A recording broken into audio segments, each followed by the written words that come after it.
या बच्चों तुम इसको ऐसे भी बोल सकते हो कि जो हमने, या फिर तुम ऐसे भी बोल सकते हो कि यहाँ से हमें क्या मिला, जो हमने केस सॉल्व किया वहाँ से x की वैल्यू 5 मिल गई, और केस के इनिशियल कंडीशन क्या था, इसको मान लो हमने 3 बोल दिया, इसको हमने 4 बोल दिया कि तो केस 2 का फाइनल आंसर क्या होगा, ऐसे बोलेंगे ना, फ्रॉम 3 इंटरसेक्शन 4, 3 और 4 का इंटरसेक्शन ले लिया, 3 क्या हमारे पास क्या है, -4 x बिलोंग्स टू क्या हमारे पास, ओपन -4 से 5 क्लोज, इसका और यूनियन, सॉरी x ऐसे लेंगे ना, इसका इंटरसेक्शन 5 के साथ। तो किसी भी सेट का अगर तुम 5 के साथ इंटरसेक्शन लेते हो तो क्या आ जाएगा, 5 आ जाएगा। तो ऐसे भी बोल सकते हो x क्या हो जाएगा हमारे पास 5। क्लियर है ये बात। तो यहाँ से हमारे पास सेकेंड केस क्या हो गया 5। अब बच्चों आ जाते हैं थर्ड केस में। थर्ड केस क्या हमारे पास, केस नंबर 3। केस 3 क्या है, हमने कैसे बनाया था केस, ठीक है, केस जो है हमारा बन रहा था वो ऐसे, ठीक है। अब x क्या लेंगे, x इज़ ग्रेटर देन 5 लेंगे, x इज़ ग्रेटर देन 5 तो इंक्लूड कर लिया था ना हमने, यहाँ पे देखो केस 2 में 5 इंक्लूड कर लिया था, केस 3 में 5 छोड़ देंगे। तो क्वेश्चन क्या था हमारे पास, mod of x minus 5 plus of mod of x plus 4 is greater than equals to less than equals to 7, not greater than equals to, ठीक है। तो ये हमारा हो गया। तो अब इसको सॉल्व करते हैं। 5 से बड़ा कोई नंबर उठा लिया, 6 उठा लिया, ये पॉजिटिव तो दोनों हट जाएगा। x minus 5 plus x plus 4 क्या हो जाएगा, लेस देन इक्वल्स टू 7। तो क्या हो गया 2x minus 1 minus 7 is less than equals to 0। तो 2x minus 8 is less than equals to 0, तो 2 भी हटा दिया। x minus 4 is less than equals to 0, तो x is less than equals to 4। ये क्या बोल रहा है, ये बोल रहा है 5 से बड़ा, और ये क्या बोल रहा है 4 या 4 से छोटा। तो ऑब्वियस सी बात है इस दोनों का इंटरसेक्शन क्या है 5, ये क्या है 5। तो केस 3 का भी हमारा आंसर क्या हो गया 5। तो जो अब हमारे पास केस 1 का भी सॉल्यूशन क्या मिला हमें, तो हमारा जो फाइनल आंसर होगा वो फाइनल आंसर क्या हो जाएगा, S1 union S2 union S3। S1 भी हमें 5 मिला, S2 भी हमें 5 मिला, S3 भी हमें 5 मिला, तो यूनियन भी 5 होगा।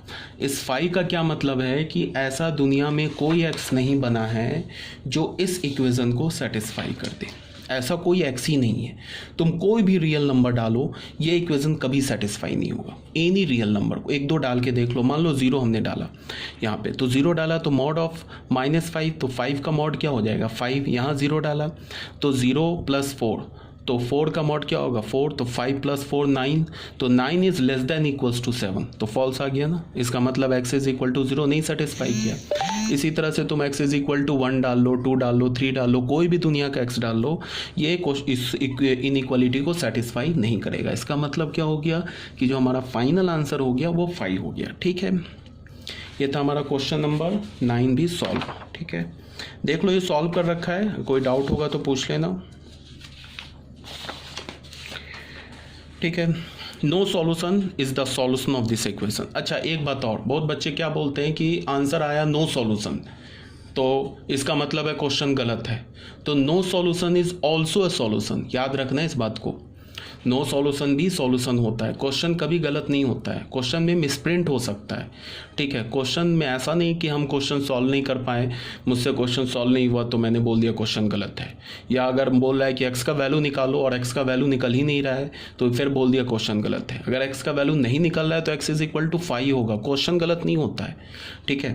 अब यहाँ पर याद रखने के लिए मैंने क्या बताया है, रिमेंबर में क्या बोला है, within a case we take intersection and between the case we take union. मतलब क्या बोला है, विद इन द केस क्या होगा, केस के अंदर इंटरसेक्शन लेते हैं और डिफरेंट केसेस जो बनेगा ना उन सब का यूनियन लेते हैं। मान लो कि हमारे पास कोई क्वेश्चन है, उसमें हमारे पास 4 केसेस बन गए, तो 4 केस बने, तो पहला केस जो बनाएंगे तो x का कोई रिस्ट्रिक्शन होगा, इनिशियल रिस्ट्रिक्शन।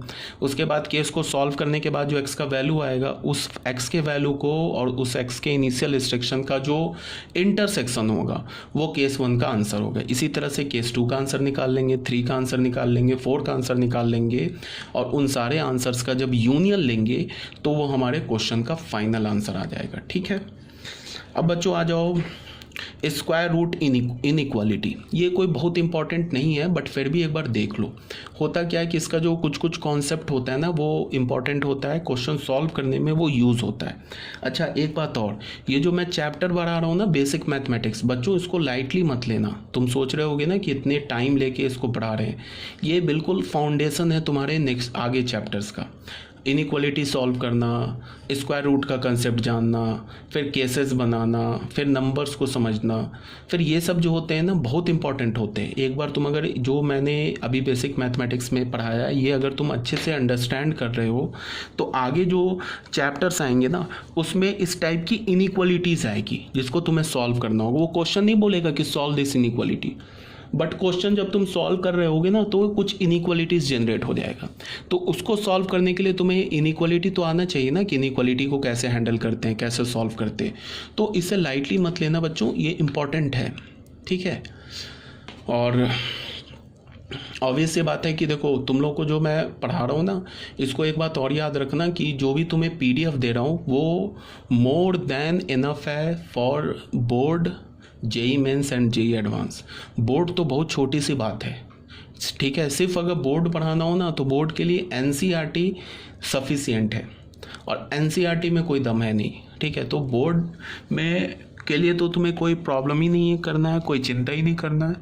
तो जो तुम्हें PDF दे रहा हूँ, जो तुम्हें क्वेश्चन सॉल्व करा रहा हूँ, इसे लाइटली मत लीजिए, ये इंपॉर्टेंट है। और जो नोट्स प्रोवाइड कर रहा हूँ PDF के फॉर्म में वो काफ़ी इम्पॉर्टेंट नोट्स हैं। ठीक है, तो अब स्टार्ट करते हैं square root inequality. Square root inequality में क्या कुछ छोटे छोटे पॉइंट्स हैं जो आप ऑलरेडी जानते हो, ऑलरेडी बताया जा चुका है। फर्स्ट पॉइंट में क्या है, for root under A to B defined A is greater than equals to 0। Square root के अंदर कुछ भी लिखा हो, स्क्वायर रूट के अंदर कुछ भी कब लिखा होगा, या तो एक्सप्रेशन लिखा होगा या तो नंबर लिखा होगा। अगर एक्सप्रेशन लिखा है, नंबर लिखा है, तो उस स्क्वायर रूट को डिफाइंड होने के लिए जो स्क्वायर रूट के अंदर लिखा है ना वो या तो पॉजिटिव होना चाहिए या तो 0 के इक्वल होना चाहिए। और स्क्वायर रूट का जो वैल्यू आता है, जैसे मैंने बोला कि रूट अंडर A बोला, तो ये जो A है ना, A या तो ग्रेटर देन इक्वल्स टू 0 होना चाहिए। अगर A लेस देन 0 है तो क्या होगा, फिर ये पूरा डिफाइंड ही नहीं होगा, नॉट डिफाइंड हो जाएगा। और रूट अंडर A का जो वैल्यू आएगा वो भी ग्रेटर देन इक्वल्स टू 0 होता है। इस बात को याद रखना। मैंने अगर बोला कि रूट अंडर X क्या है तो तुम पहले बोलोगे कि इसको डिफाइंड होने के लिए X को ग्रेटर देन इक्वल्स टू 0 होना होगा। और अगर X is greater than equals to 0 है तो रूट X जो है ना ये भी ग्रेटर देन इक्वल्स टू 0 है। ठीक है, ग्रेटर देन इक्वल्स टू 0 बोलने का मतलब नॉन निगेटिव। नॉन निगेटिव का क्या मतलब, 0 एंड पॉजिटिव। ठीक है, तो ये बात यहाँ पे बोला जा रहा है। फिर रूट अंडर A भी ग्रेटर देन इक्वल्स टू 0 होगा। ये तो हमारा point number 2 and point number 3 जो आप ऑलरेडी जानते हो। अब बच्चों आ जाओ पॉइंट नंबर 3 में, ये भी आप ऑलरेडी जानते हो बट फिर भी मैंने यहाँ पे लिख दिया। इनइक्वालिटी में जैसे इक्वालिटी में हम बोथ साइड स्क्वायर करते हैं ना, स्क्वायरिंग बोथ साइड्स कर देते हैं, ऐसा इनइक्वालिटी में नहीं होता है। इनइक्वालिटी में अगर दोनों नंबर पॉजिटिव है तो आप स्क्वायर कर सकते हो। तो अगर दोनों नंबर पॉजिटिव है और तो स्क्वायर करोगे तो इनइक्वालिटी का साइन चेंज नहीं होगा। अगर दोनों नंबर निगेटिव है और अगर तुम तो भी स्क्वायर कर सकते हो। मतलब क्या है कि दोनों पॉजिटिव नंबर है तो स्क्वायर कर सकते हो, दोनों निगेटिव है तो भी स्क्वायर कर सकते हो। बट अगर दोनों निगेटिव है तो स्क्वायर करने पे इनइक्वालिटी का साइन चेंज हो जाएगा, और अगर दोनों पॉजिटिव है तो स्क्वायर करने पे इनइक्वालिटी का साइन चेंज नहीं होगा। ये बताया जा रहा है। मतलब क्या हो रहा है ये बता रहा हूँ। अगर मैंने बोला A is greater than B बोल दिया और यहाँ तुम्हें दोनों बता दिया, A भी पॉजिटिव है B भी पॉजिटिव है, तो तुम बिल्कुल स्क्वायर कर सकते हो। ठीक है, तो यहाँ से स्क्वायर करोगे तो हो जाएगा A square is greater than B square, equals to है तो भी चलेगा। स्क्वायरिंग करोगे साइन इनइक्वालिटी का चेंज नहीं होगा। अगर मैंने बोला A is less than equals to B है और मैंने बोल दिया A और B दोनों पॉजिटिव है, फिर भी स्क्वायर कर सकते हो, साइन चेंज नहीं होगा। मतलब A square is less than equals to B square होगा। ये ट्रू है, समझ रहे हो बात को। अगर मैंने बोला A is greater than equals to B और मैंने बोला कि A भी निगेटिव है और B भी निगेटिव है, दोनों निगेटिव है, फिर भी तुम स्क्वायर कर सकते हो, कोई प्रॉब्लम नहीं है। बट स्क्वायर करोगे तो इनइक्वालिटी का साइन रिवर्स हो जाएगा। अगर ऐसे लिखा है और दोनों निगेटिव है A और B तो भी स्क्वायर कर सकते हो, तो बट इनइक्वालिटी का साइन रिवर्स हो जाएगा। क्यों रिवर्स हो जाएगा वो ऐसे देखो, मान लो A is greater than B लिखा है और मैंने बोल दिया A is positive B is positive, sorry positive not negative, अगर ऐसे मैंने बोल दिया तो अगर मैंने माइनस से मल्टीप्लाई किया तो इनइक्वालिटी का साइन चेंज होगा। अब अगर ए निगेटिव है तो माइनस ए तो पॉजिटिव है ना, तो यहाँ भी पॉजिटिव आ गया, यहाँ भी पॉजिटिव आ गया। अब स्क्वायरिंग कर दो, माइनस ए का square is less than equals to minus B का स्क्वायर, तो यहाँ से क्या हो गया, A square is less than equals to B square. ठीक है, तो मैं तुम्हें क्या बता रहा हूँ बच्चों, इसको समझो कि अगर दोनों साइड इनइक्वालिटी के पॉजिटिव है, चाहे वो इनइक्वालिटी का कोई भी साइन हो, पॉजिटिव हो, ग्रेटर देन इक्वल्स टू हो, लेस देन इक्वल्स टू हो, greater than zero, greater than हो, लेस देन जीरो हो, अगर दोनों पॉजिटिव है तुम बिल्कुल स्क्वायर कर दो, इनइक्वालिटी का साइन चेंज करने की जरूरत नहीं है। अगर दोनों साइड निगेटिव है तो भी तुम स्क्वायर कर दो बट इनइक्वालिटी का साइन चेंज कर दो। अगर उसमें से एक पॉजिटिव है एक निगेटिव है तो स्क्वायर रूट वैलिड, स्क्वायरिंग करना वैलिड नहीं है। ठीक है, और अगर हमें ए और बी का साइन ही नहीं पता है तो भी स्क्वायर नहीं कर सकते। अगर हमें ए और बी का साइन पता है तो फिर हम क्या करेंगे, साइन पता है तो साइन देखेंगे, अगर दोनों पॉजिटिव है ए और बी तो स्क्वायर कर देंगे, इनइक्वालिटी का साइन चेंज नहीं करेंगे। अगर ए और बी दोनों निगेटिव है तो भी स्क्वायर कर देंगे, इनइक्वालिटी का साइन चेंज कर देंगे। अगर ए और बी का साइन ही नहीं पता है, हमें पता ही नहीं ए पॉजिटिव है निगेटिव है, तो स्क्वायरिंग वैलिड नहीं है। अगर हमें पता है इनइक्वालिटी का साइन कि एक पॉजिटिव है एक निगेटिव है तो भी स्क्वायरिंग वैलिड नहीं है। तो स्क्वायरिंग कब वैलिड है, या तो दोनों पॉजिटिव हो या तो दोनों निगेटिव हो। अगर दोनों पॉजिटिव है तो स्क्वायरिंग करके साइन चेंज कर दो, सॉरी अगर दोनों पॉजिटिव है तो डायरेक्ट स्क्वायर कर दो, साइन चेंज मत करो। अगर दोनों निगेटिव है तो स्क्वायरिंग करके साइन चेंज कर दो। ठीक है, काफ़ी बोल दिया, यही बात लिखा हुआ है पॉइंट नंबर 3 में। ठीक है, ये बात को यहाँ पे समझाया गया, if both A and B are negative then simply square both sides and reverse the inequality sign. Simply क्या करो, स्क्वायर कर दो, इनइक्वालिटी साइन को रिवर्स कर दो। यही बताया गया, ऐसे ही सिंबल के फॉर्म में मैंने पॉइंट नंबर 4 में बताया। अगर पॉजिटिव पॉजिटिव है, ग्रेटर देन जीरो है, इधर भी पॉजिटिव इधर भी पॉजिटिव, स्क्वायर कर दो दोनों साइड, साइन चेंज नहीं होगा। लेस देन जीरो है, फिर भी स्क्वायर कर दो, ये दोनों साइड पॉजिटिव है, साइन चेंज नहीं होगा। दोनों निगेटिव है, स्क्वायर कर दो तो साइन चेंज हो जाएगा। ये यहाँ पे अगर इक्वल्स टू जीरो तो भी यहाँ पे इक्वल्स टू जीरो तो भी वैलिड है। अगर क्या है, दोनों निगेटिव है, लेस देन जीरो, स्क्वायर कर दो, साइन चेंज हो जाएगा। अब अगर सुनो, इधर पॉजिटिव लिखा क्वांटिटी और इधर निगेटिव लिखा है तो फिर हमें स्क्वायरिंग करने की जरूरत ही नहीं है, ये तो ऑलवेज ट्रू है, because positive is always greater than negative. और अगर इधर निगेटिव लिखा है इधर ग्रेटर देन पॉजिटिव लिखा है तो ये तो ऑलवेज फॉल्स है। तो यहाँ से x का वैल्यू क्या आ जाएगा, 5 आ जाएगा, और यहाँ से x का वैल्यू क्या आ जाएगा, ऑल रियल नंबर आ जाएगा। अब यहाँ से x का वैल्यू क्या आएगा वो तो डिपेंड करेगा ना स्क्वायरिंग करके बाद इक्वेशन क्या बनता है, जो इक्वेशन बनेगा उसी के अकॉर्डिंग फिर x का वैल्यू मिलेगा।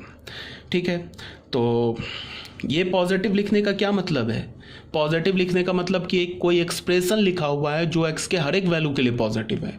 यहाँ पॉजिटिव लिखने का मतलब कि कोई एक्सप्रेशन लिखा है जो x के हर एक वैल्यू के लिए पॉजिटिव है, अब तुम स्क्वायर कर सकते हो। ठीक है ना, तो स्क्वायर करोगे फिर सॉल्व करोगे, वहाँ से आंसर निकालोगे। और अगर इधर पॉजिटिव है इधर निगेटिव है तब तो कोई स्क्वायरिंग करने की जरूरत ही नहीं है, सीधे x का value all real number, because it is always true. और इधर निगेटिव है इधर पॉजिटिव है, फिर बोल रहा हूँ निगेटिव का मतलब क्या है कि कोई एक्सप्रेशन लिखा है which is always negative for all x, और यहाँ कोई एक्सप्रेशन लिखा है विच इज़ ऑलवेज पॉजिटिव, तो फिर x की वैल्यू हमें क्या मिल जाएगी, 5। आई होप यहाँ तक आपको क्लियर होगा, क्वेश्चन नंबर पॉइंट नंबर 4 तक।